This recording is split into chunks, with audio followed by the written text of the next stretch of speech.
Guys, welcome back. Today's video is on teaching methods. More specifically, how to teach a new group of cadets, how to get the message across, and really how to get them motivated in CAP in a way that they can still learn the material.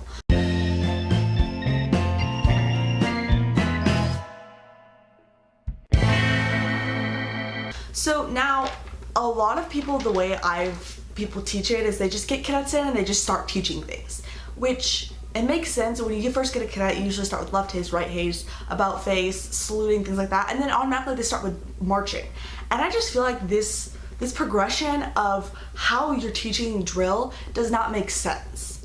So I want to go over some of the ways that I've taught cadets, some of the ways I find really that work.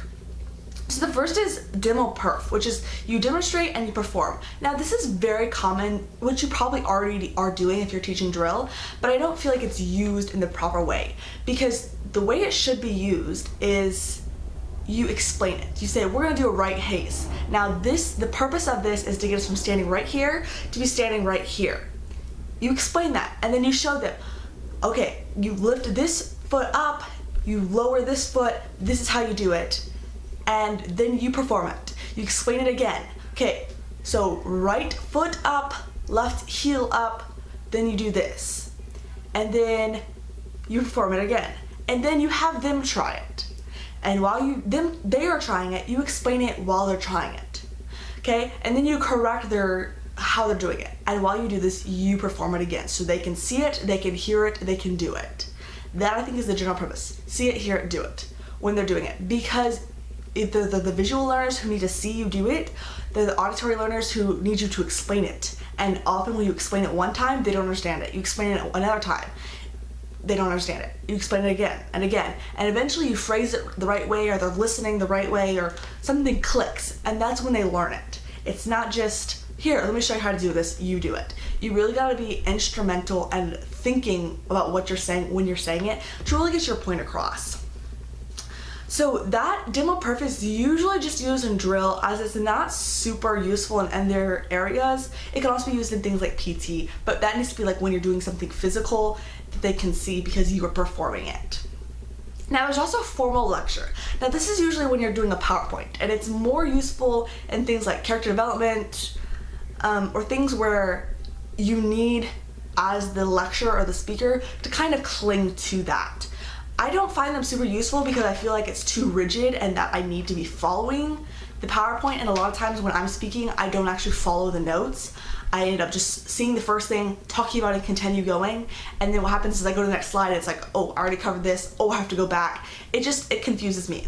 So I typically stand with informal lecture, and if you've seen me in any of my other videos, that's how they're all done. I usually make some sort of notes, and then I rarely follow them. Same thing if you've ever done my NCO classes, links here on how that's done. But it's basically, you get up, I'm gonna be talking about attention to detail. And then you get up there and you talk about the ways you can use it, the practical aspects, things like that. And that is what I find more useful for everything else. I typically stay demo perf with drill and PT, and then everything else is informal lecture.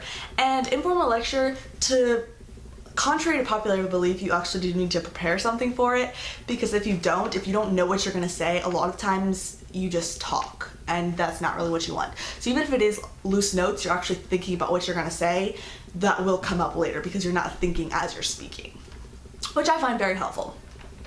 Okay, another thing, especially for new cadets, and if you're trying to get them to memorize core values, the cadet oath, things like that, it's really helpful to make posters. Now this is just a giant poster board that you get, and you write out the core values, you write out all this stuff, because if you get an 18-year-old in there and you get a 12-year-old in there, they're gonna learn at different paces. So what that allows is the 18-year-old to be able to look at the poster and read it and memorize it at their own pace, while you can help the other cadet.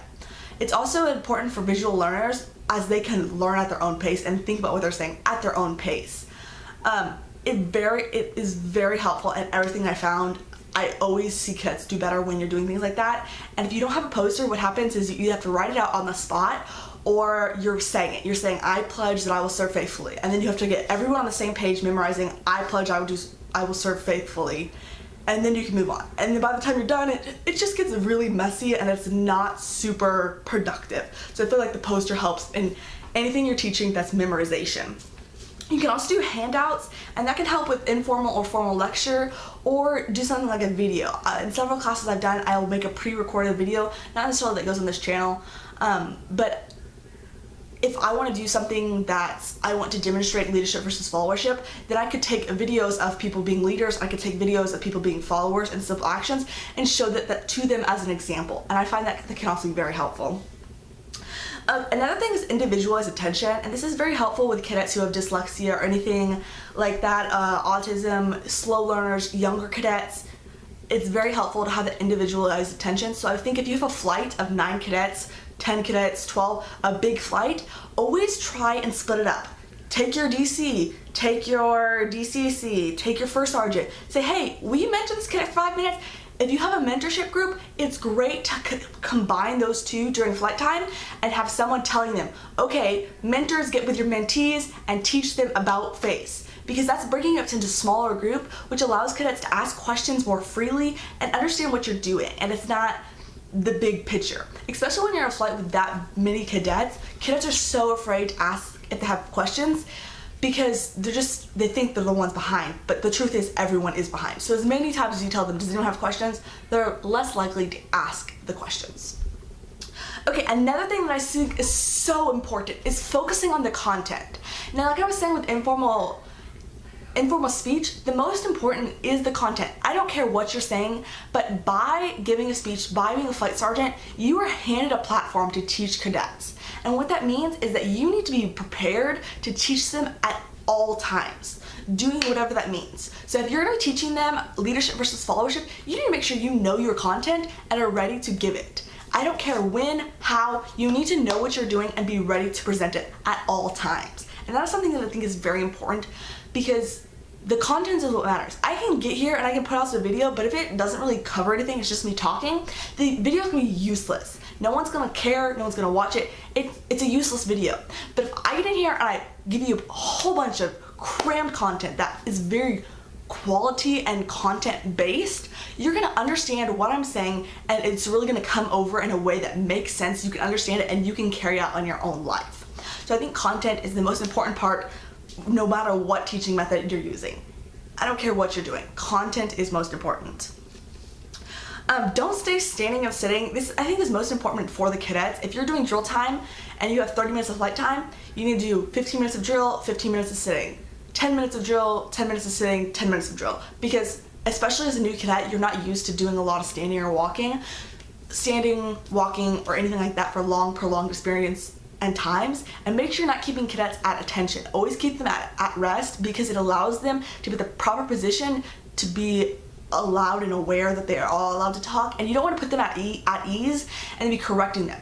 The worst thing you can do in drill is to say at ease and then say, but you can talk. No, put them at rest. Those are just some simple drill things that you need to know to do. Another thing is, don't cling to your materials or PowerPoints, because you need to be content based. And if you really know your content, you can talk about it without any handouts, without any PowerPoints, and just go for it. I think that's very important. And then your confidence, I think, is the number one thing besides content, because it doesn't matter what your content is. I can be telling you that the sky is purple, and if I have a bunch of confidence, it won't take me long to convince you. That's really what it comes down to. You really just have the confidence and know that you know what you're talking about, and the cadets will follow. If you're teaching them the wrong thing and you have the confidence, they're gonna still do it. If you're teaching them a right haste is a left haste, trust me, eventually they'll do all the right hastes left. That's how it works. Your confidence will cover up any mistakes that you have, and if you're messing up on your content, just speed through it and no one will know. Trust me, it works. And then remember, you are there to impact. I kind of covered this beforehand, but you are given a platform as a flight sergeant, flight commander, instructor to teach, to impact, to make a difference in these cadets' lives. And so it's very important that you know what you're doing. You're having the confidence, you have the content, and have the understanding of what you're teaching to really impact these cadets. Have the purpose at the forefront of your mind when doing this, and no matter what you're doing, so you really can change these cadets and really impact them. If you have any questions on this, please direct message me, personal message me, comment me, whatever. I also made a new Facebook page because I really want to have more of a community here where you're free to ask more questions and things like that. Link really pay attention. There's also some great resources that I'll put below and I'll link on the screen. Great resources. If you have any questions, please, please, please ask. I really want this channel to be something where you can come, learn something, and then teach others. I don't want it to just be, oh, I watched a video, cool. This channel is meant to make an impact, and I really hope that y'all are taking that to heart when watching these videos. Anyway guys, as you probably told, I'm really passionate about this subject, and so I have a lot more to say. If you want a part 2, leave in the comments below and like this video, and maybe I'll do one. Also, please remember to like, comment, share, and subscribe, and I'll see you in my next video. Bye! I also made a Facebook page. Like the Facebook page. Now, you have the ABUs, which currently are with the Sage boots, and that's what the Air Force wears. And the Sage is like a tannish, greenish kind of color. Like it.